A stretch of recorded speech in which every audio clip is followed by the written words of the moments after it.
Gravação iniciada. Prezados, estamos retornando aqui com a sessão do dia 14 de dezembro de 2020, turno da manhã, turma 3401. Vamos dar continuidade ao nosso julgamento com o item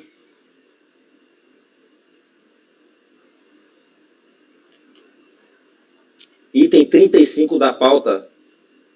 Conselheira Fernanda caiu a conexão dela.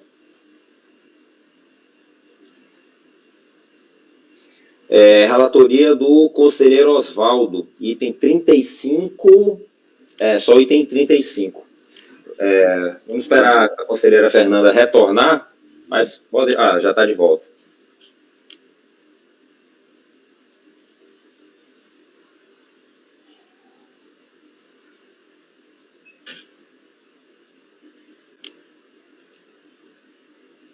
Fernanda, tentou fugir da turma?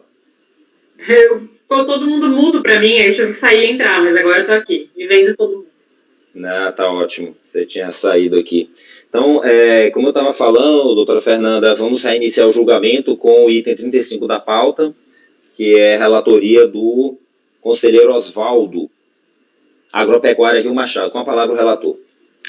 Esse processo é bem simples. A contribuinte apresentou uma DECOMP, a DECOMP foi negada pela DRF, ele apresentou manifestação de inconformidade pedindo o cancelamento da DECOMP após a decisão da DRF, e porque, segundo ele, não devia nem o IRPJ, nem o CSLL que ele indica nas DECOMPs e ao relatório.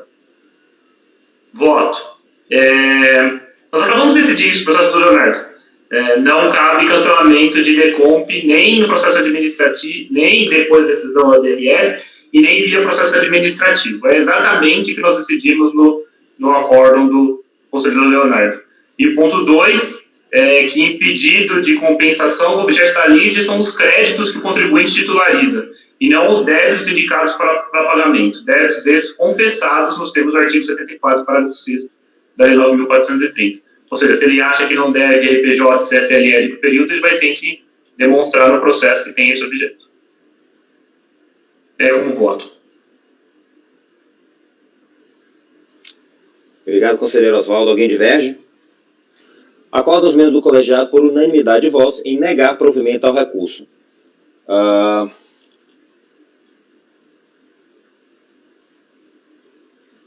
Próximo item da pauta, ainda de relatoria do Dr. Oswaldo, item 36, avícola.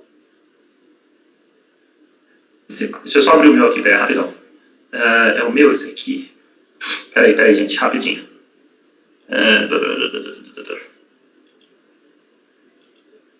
Pronto, abriu. Esse processo também é muito simples. Nós já decidimos o mesmo tema por 2 ângulos, tá?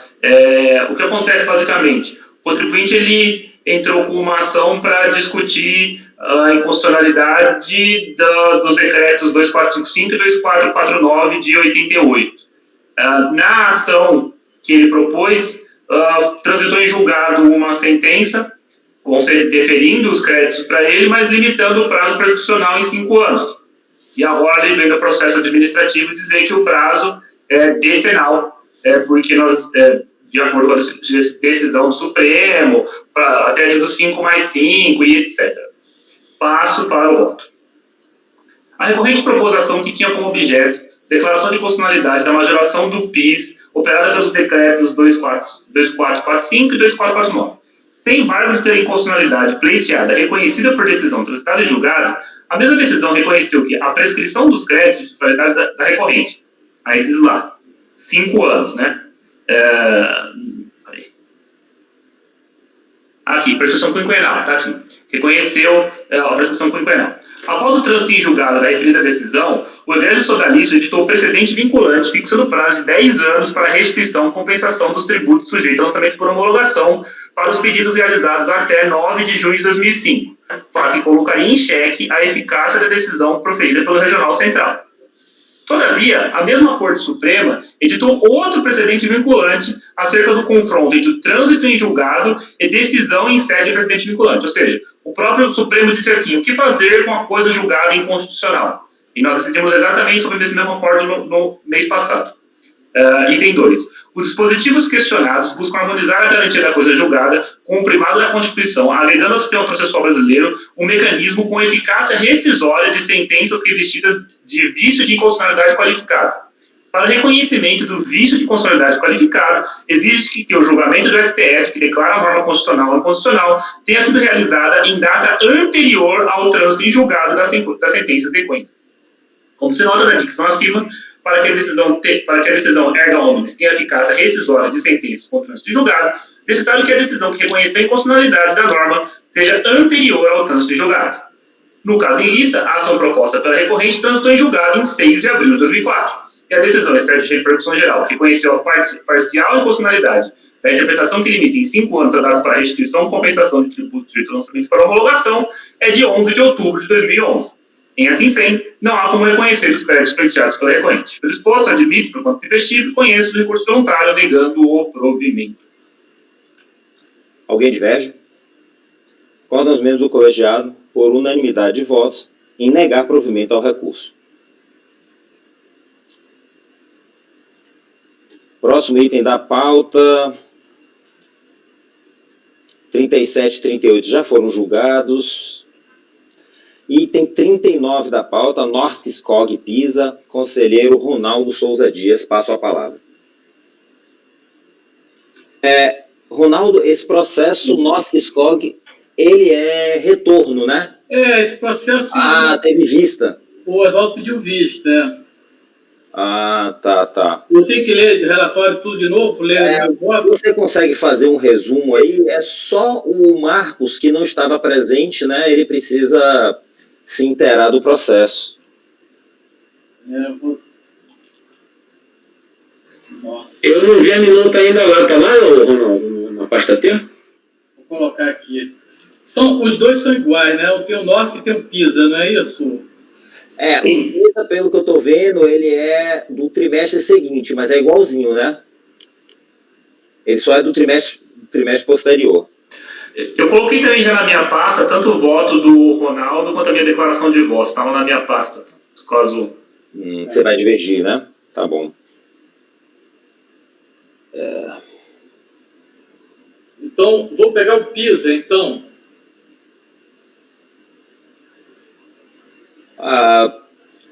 Pode ser. Pode ser o Pisa, é o 10. Termina com 10.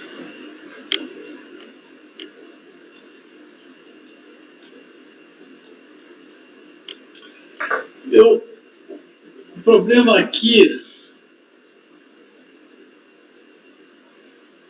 Ele não chegou na minha pasta. Vocês já conseguiram abrir ou todo mundo conseguiu abrir? O Oswaldo colocou, né? Não, eu tô falando... o Oswaldo já colocou. Tá. Eu posso colocar o Pisa aqui, né? É que o Oswaldo deixou pronto, ele botou o voto dele e já colocou a parte da declaração de voto dele embaixo. Isso. Tá. Ótimo.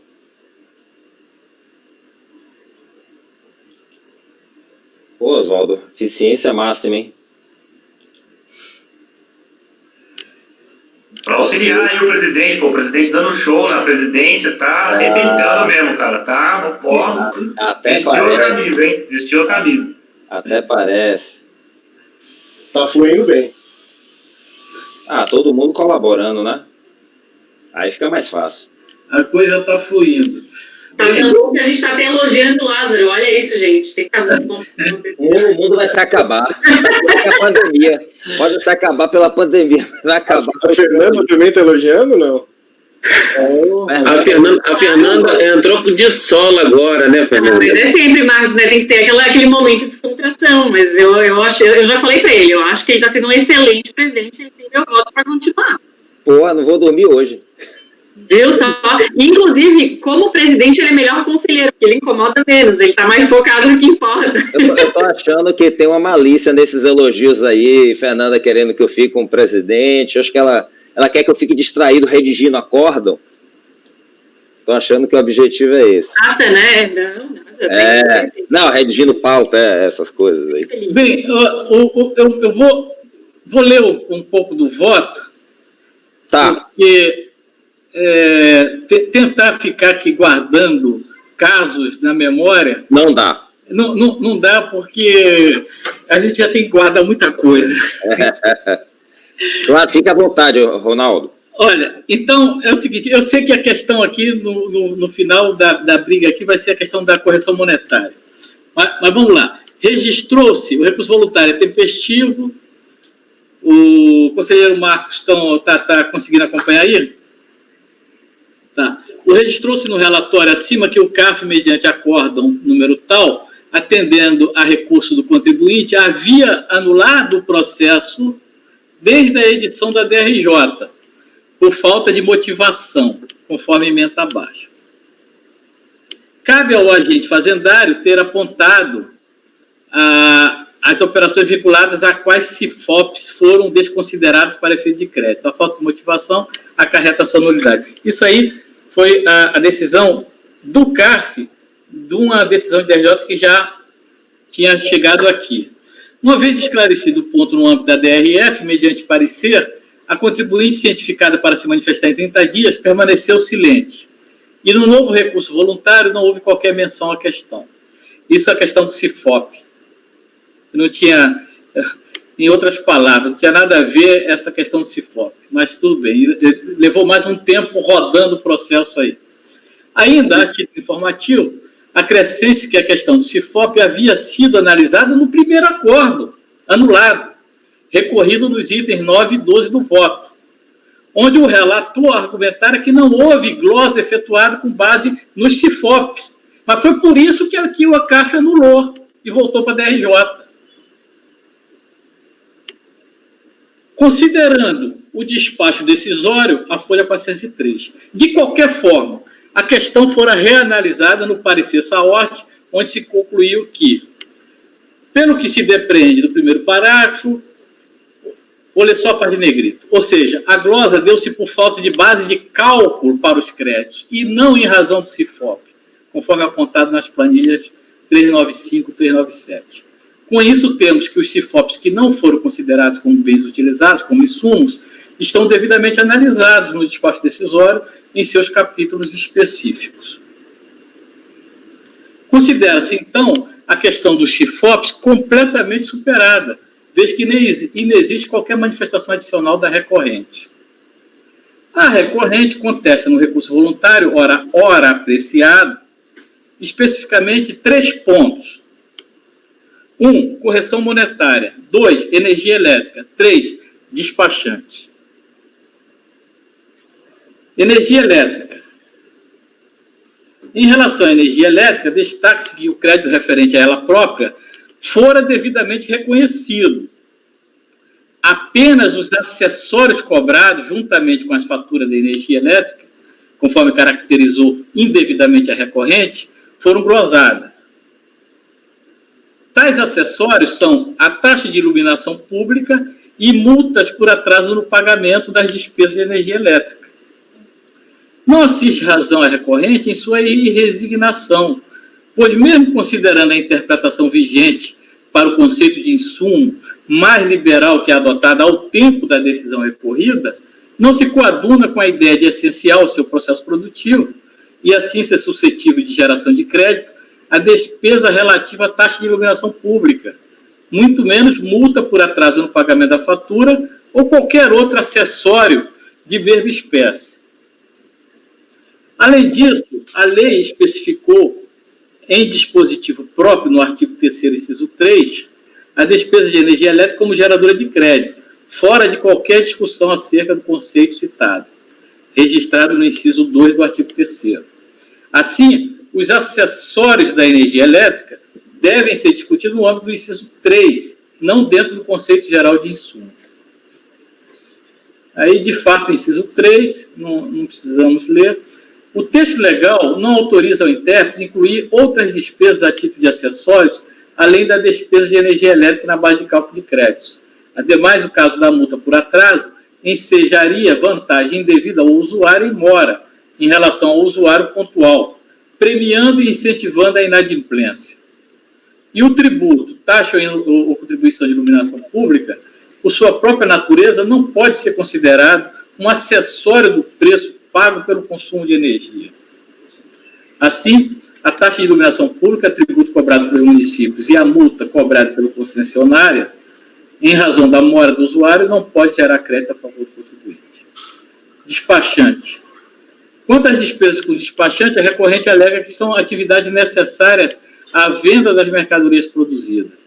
No entanto, o inciso 9 do artigo 3º da Lei 10.833/3, que trata das despesas na venda, autoriza apenas o crédito com armazenagem e frete, quando o ônus do vendedor, não incluindo despesa com despachante.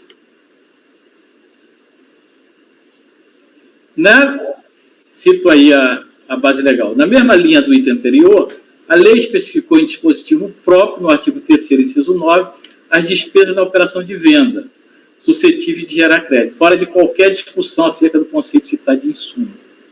Assim, outros créditos decorrentes da operação de venda devem ser discutidos no âmbito do inciso 9 do artigo 3º, não dentro do conceito geral de insumo. Despesas na operação de venda suscetíveis de gerar crédito foram limitadas na lei às despesas com armazenagem de mercadoria e frete. Assim, a despesa com serviço despachante não pode gerar crédito a favor do contribuinte. Aí tem esse ponto citado, que é o despesa de correção monetária, esse é o ponto. Outro ponto citado ao longo do recurso é a correção monetária. Alega a contribuinte que se trata de complementação de pagamento, com base em correção monetária prevista em contrato. O fato de ser estabelecido em contrato demonstra ser a despesa negociável entre as partes, não se subsumindo ao conceito de insumo mesmo ampliado. A evidente natureza financeira da despesa a coloca irremediavelmente fora do escopo de insumo, e por não haver outro dispositivo legal que contemple este tipo de despesa na base de cálculo da contribuição, a reversão da glosa não deve ser provida. Finalmente, a recorrente alude à retificação do DACOM. Se confirmado que as tabelas elaboradas estão corretas, a conclusão será pela retificação do DACOM, solução que a Receita sequer cogitou no curso do processo. Entendo que não cabe à administração cogitar ou tomar a iniciativa de retificar a DACOM do contribuinte, mas ao próprio, no tempo devido, amparado nas notas fiscais e demais documentos fiscais e contábeis. Porém, nada disso ocorreu. A contribuinte não junta aos autos qualquer documento extraído dos seus livros fiscais e contábeis, nem mesmo relação e cópia das notas fiscais relativas às despesas que supostamente ampararia a base de cálculo de créditos que se alega ou mesmo se pretende, divergente daquela concretamente declarada. Há apenas alusão vaga à retificação. De fato, a contribuinte nem mesmo formula objetivamente um pedido consistente nesse sentido. Do exposto, voto por conhecido recurso, mantendo a decisão do colegiado de primeiro grau.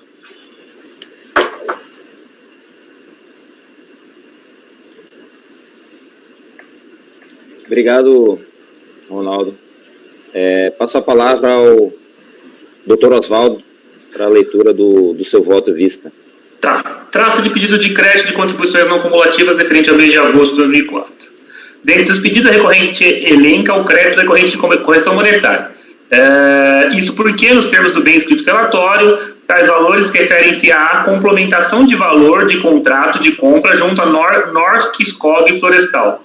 E, como se sabe, a correção monetária nada mais é do que a atualização monetária de determinado valor para anulação dos efeitos de desvalorização da moeda.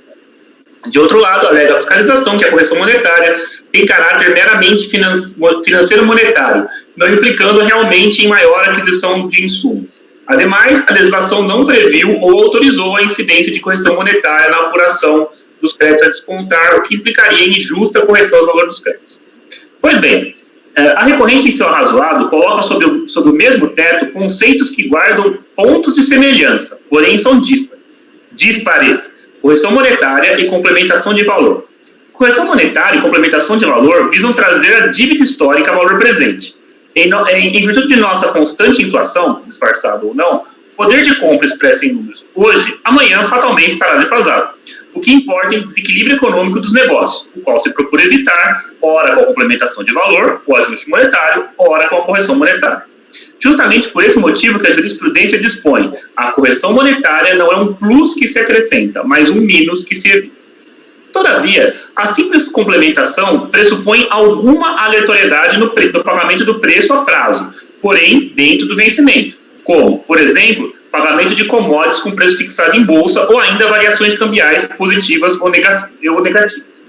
Interessante notar que o egresso sodalício excluiu a variação cambial positiva da base de cálculo das contribuições, não porque este ingresso é financeiro, porém, pelo contrário, uma vez que, enquanto variação cambial ou simples complementação de valor, esta rúbrica compõe a receita de exportação. Aí eu cito lá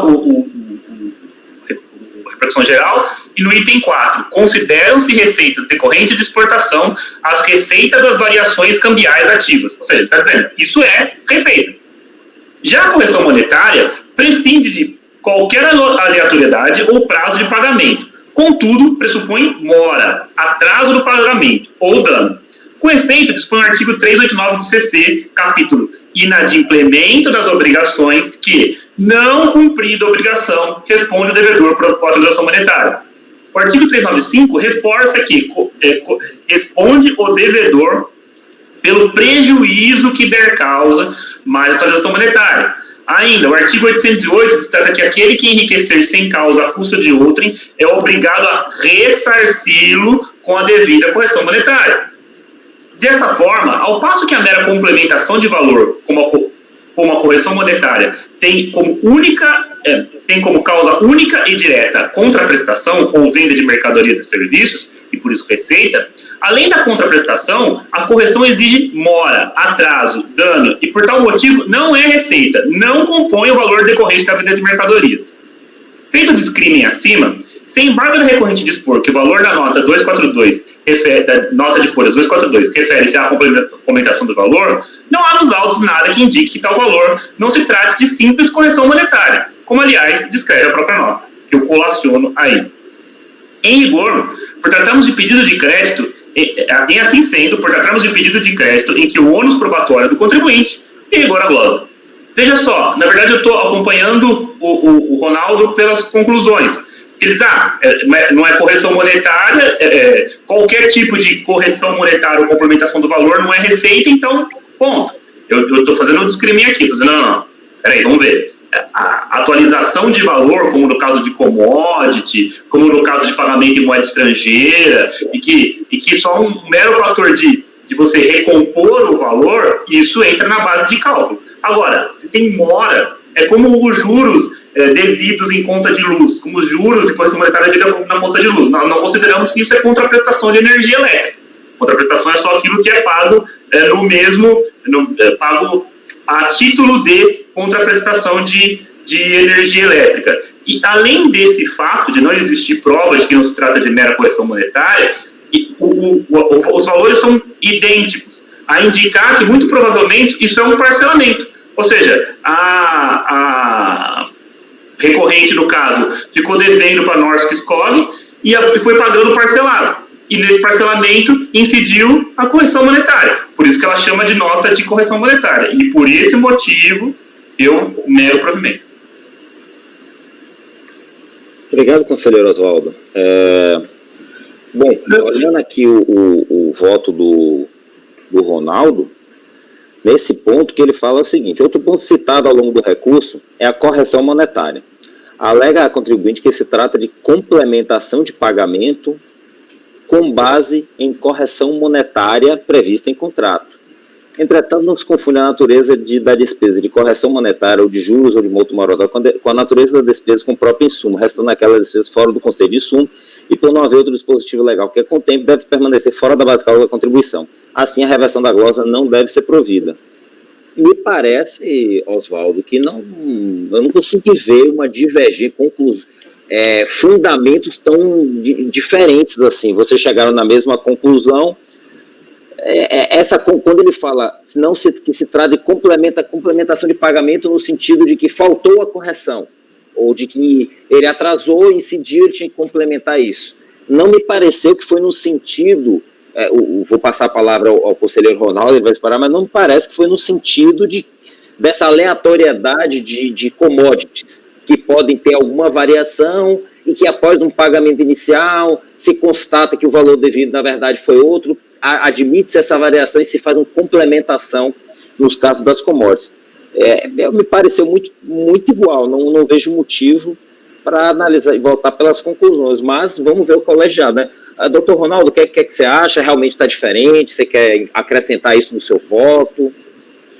Eu achei muito interessante isso que o doutor Oswaldo pontuou.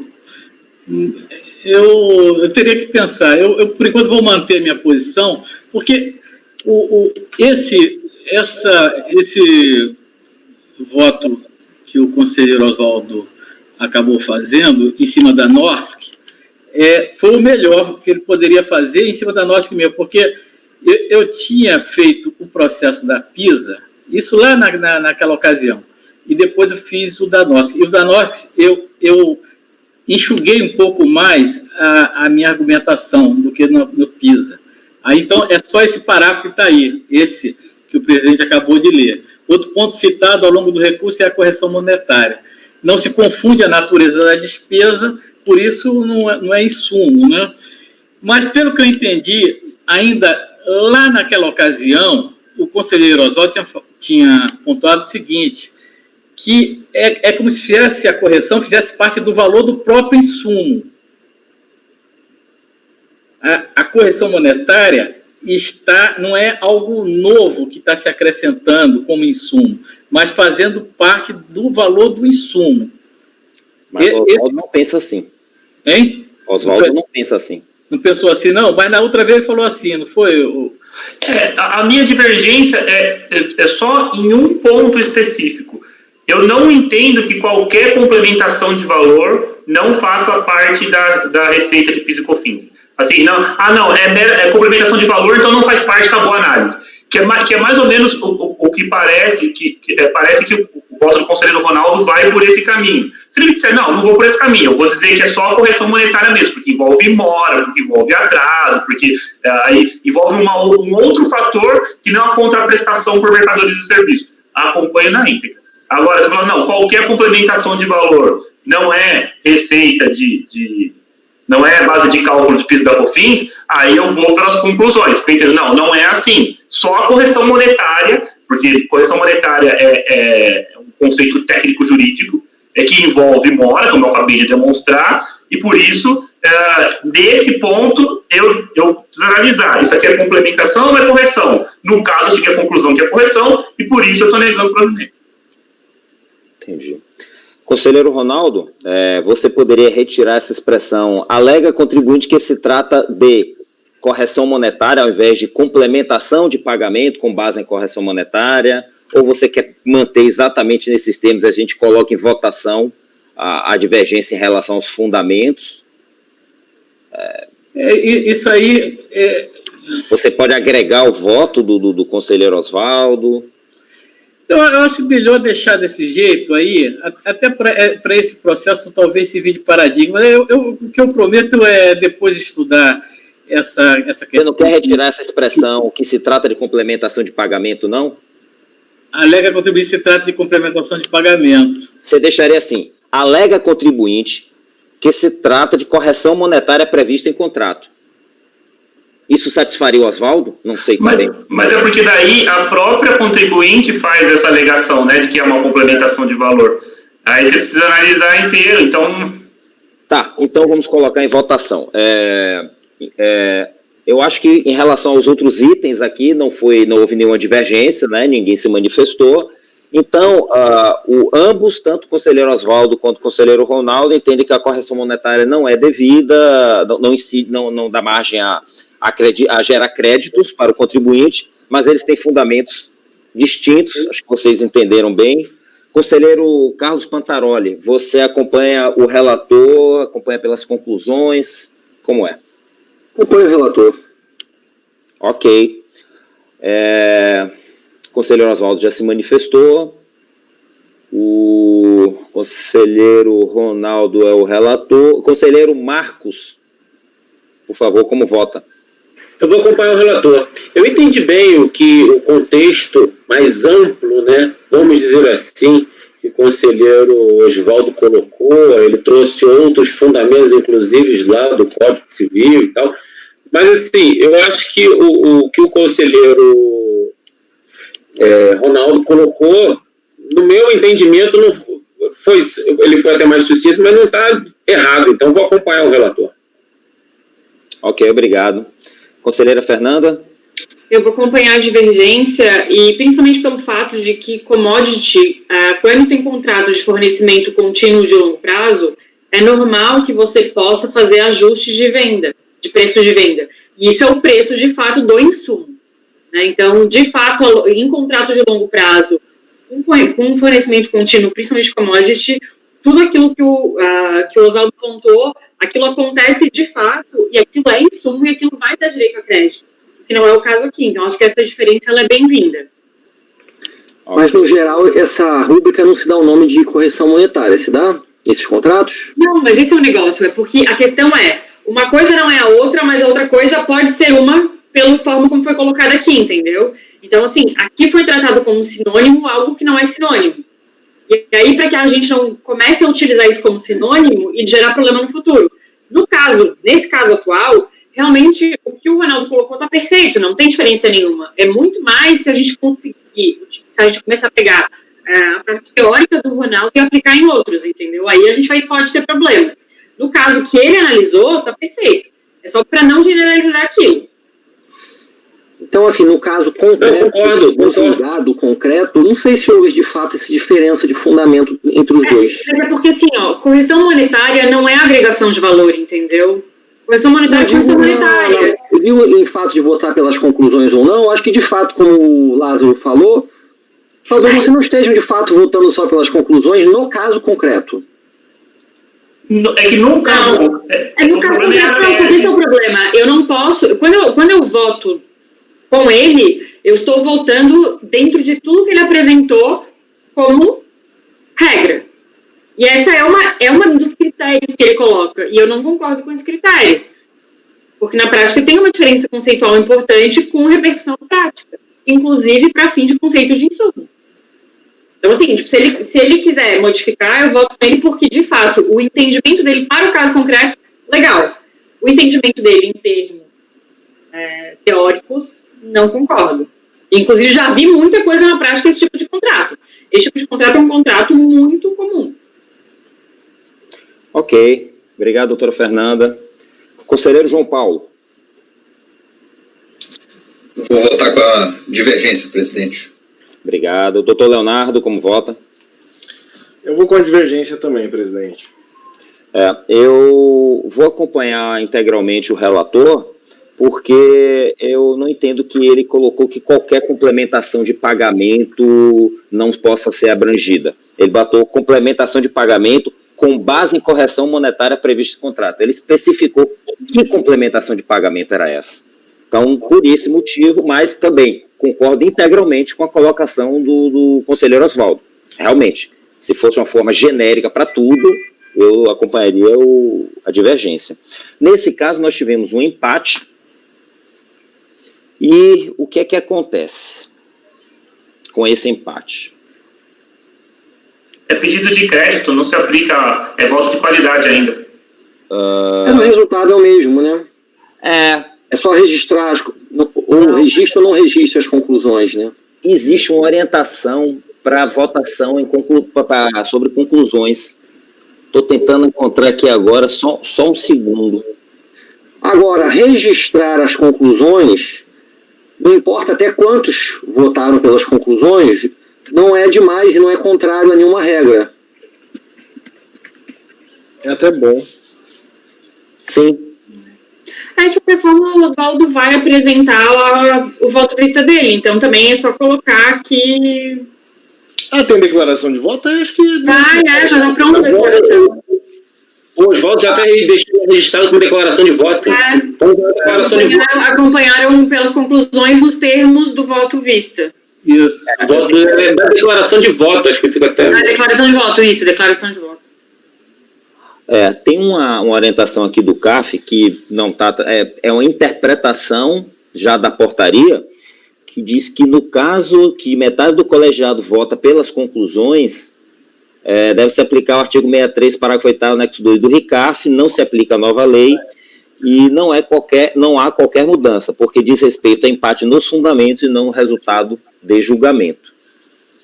Bom, a gente foi na sessão passada, a gente teve uma votação que foi divergente disso.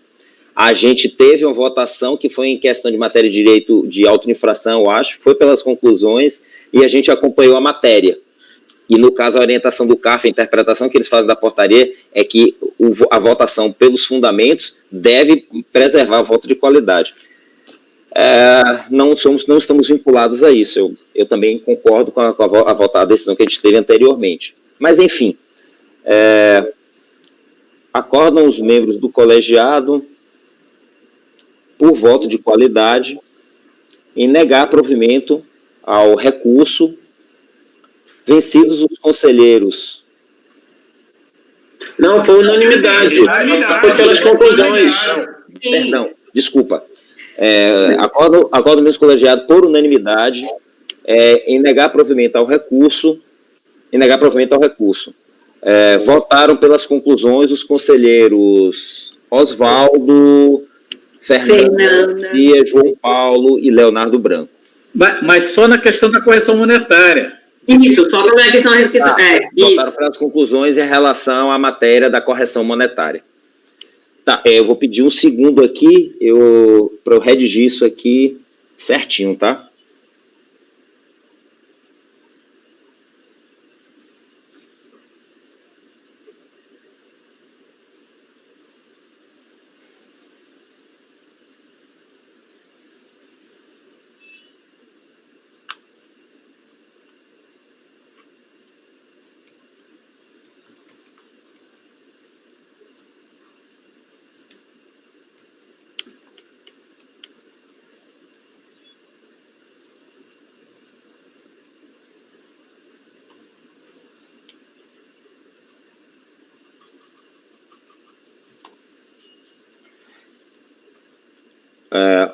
Só confirmando, Oswaldo, você vai apresentar a declaração de voto.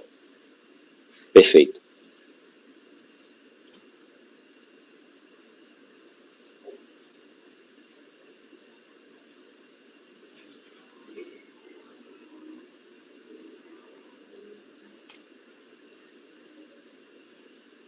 Não só vai como já apresentou. Está pronto. Já que já vai parar para olhar o processo, já escreve de uma vez, né? A não ser, por exemplo, o do João, que é o próximo, eu vou concordar com ele. Eu até fiz voto vista, porque eu achei que fosse divergir, mas no final eu vou concordar e falar assim, tá bom, só tá lá, só para me esperar. Mesmo assim eu escrevi.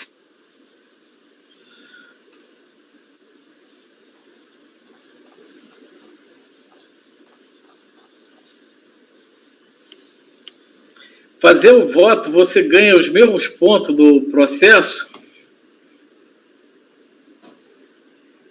Não? É bem pouquinho. Assim, não vale a pena se você for pensar em termos de hora. É só em termos de convicção mesmo. Nossa Senhora. Eu estou achando muito apertado, né? Essas metas. Tem que fazer... nesse mês tudo bem, foi mais curto. Fazer 14 ou 15 processos,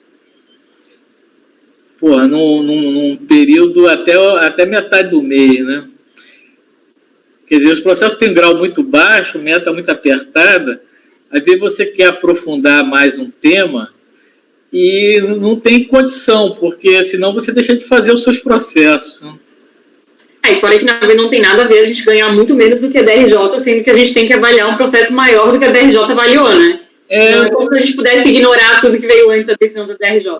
Eu nunca entendi isso, mas me explicaram isso. Quando eu cheguei aqui no CAF, me falaram o seguinte, não, o tempo é bem menor, Ronaldo, porque Agora você já pega o processo todo já feito, mastigado. Claro, com certeza. Inclusive, ou seja, a gente está carimbando o processo da DRJ, então, né? Tá certo.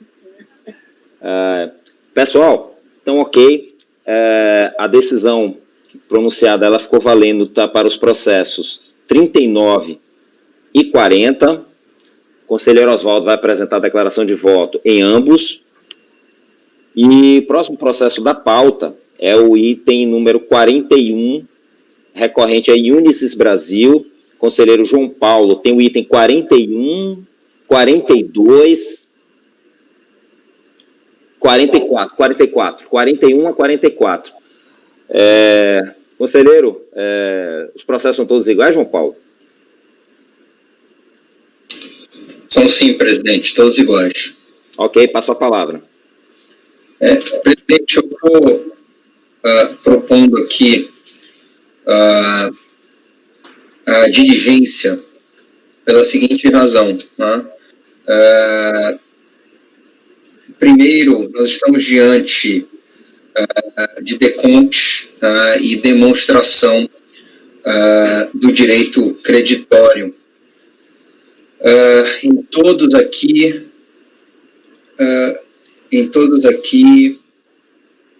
para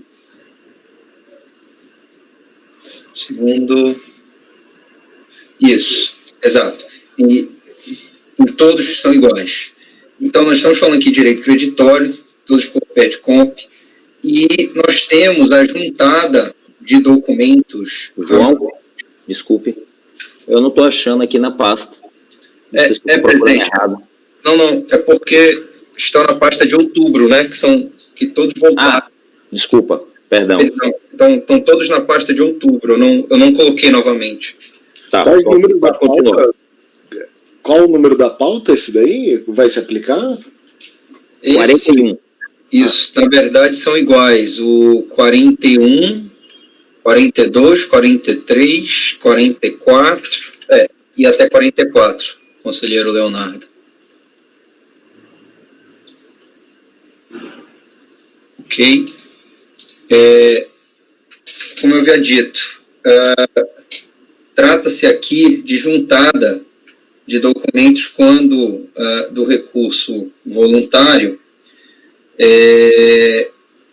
de maneira que houve um erro, de fato, no preenchimento da declaração, uma vez juntados aos autos, elementos probatórios hábeis, acompanhados de documentos contábeis, para comprovar o direito alegado. O equívoco no preenchimento da DCTF não pode figurar como óbito, a gente já sabe disso. No caso concreto, qual é a situação desses processos, presidente?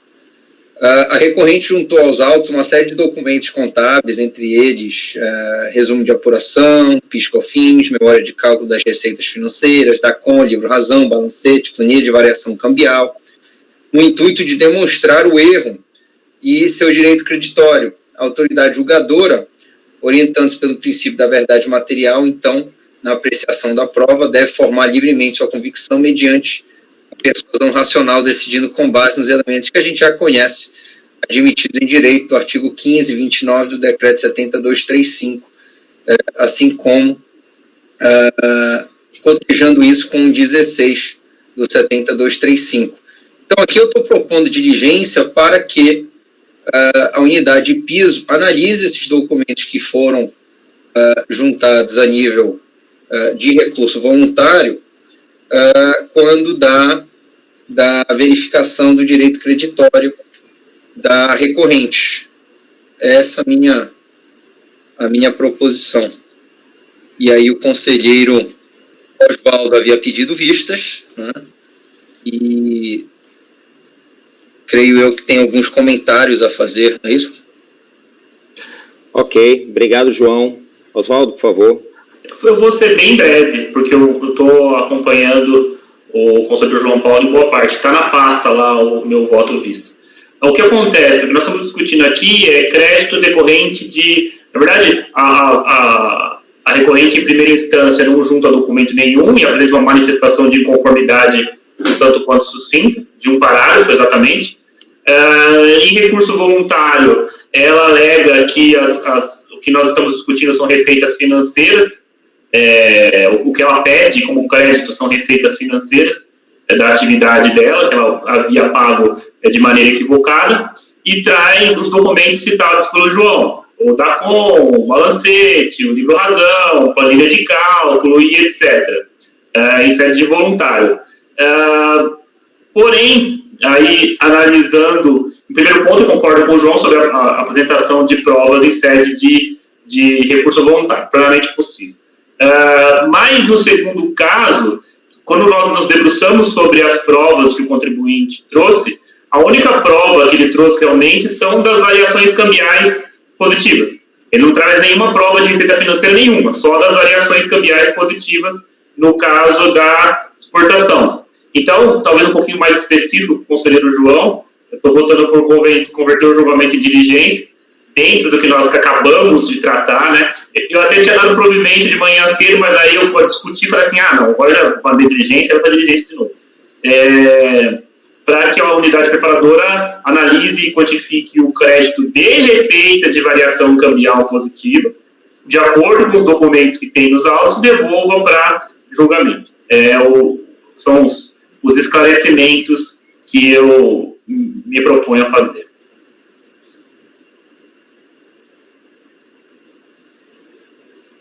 Tá, você diverge, então, da redação da... Não diverge nada, eu acompanho 100%, eu só fiz esses esclarecimentos realmente para essa análise, para a gente dar uma... Ok. Bom, matéria já exaustivamente votada aqui na nossa turma no dia de hoje. Alguém tem intenção de mudar o seu voto? Porque, pelo que eu estou vendo até agora, a nossa redação é a seguinte: resolvem os membros do colegiado, por maioria de votos, converter o julgamento do recurso em diligência à unidade de origem nos termos do voto do relator, vencidos os conselheiros Lázaro Antônio Souza Soares, Marcos Roberto e Ronaldo Souza Dias. Não é? Permanecemos, então, com isso mesmo. Lázaro, e se a gente anular a decisão da DRJ? Não. Brincadeira. Pensa nisso aí, escreve um artigo e publica no algum dessas revistas jurídicas aí, a gente lê e pensa depois. Não, Lázaro, então faz o seguinte, você mantém essa redação que você colocou aí e bota que o terceiro voto é o do Léo votando por anular a decisão da RJ. Pô, não, cara. Ok. Deixa só eu...